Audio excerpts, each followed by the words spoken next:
অনেক স্বামী স্ত্রী আছে দেখবেন প্রচণ্ড ঝগড়া করে, একদম প্রচণ্ড ঝগড়া করে।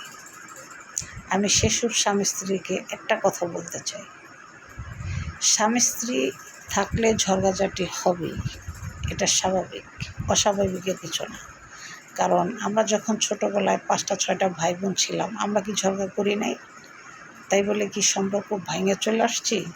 না, তার সে সম্পর্ক আরও খুব মজবুত হয়েছে। ঠিক আছে, ভাই বোনের সম্পর্ক যেমন ছেড়ে আসা যায় না, তেমনি স্বামী স্ত্রীর সম্পর্ক কখনো ছেড়ে যাওয়া যায় না।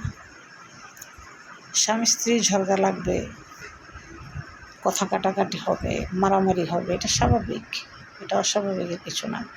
কারণ স্বামী খাওয়ায়, স্বামী পড়ায়, স্বামী আপনাকে 2 কথা বলতে পারে, তার অধিকার আছে।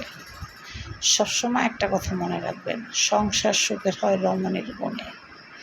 আপনি যদি আপনার সংসার টিকাইতে চান, যখন আপনার স্বামী রাগ করবে আপনি চুপ থাকবেন, আবার আপনি যখন রাগ করবেন আপনার স্বামী যেন চুপ থাকে, তাহলে সংসার টিকবে।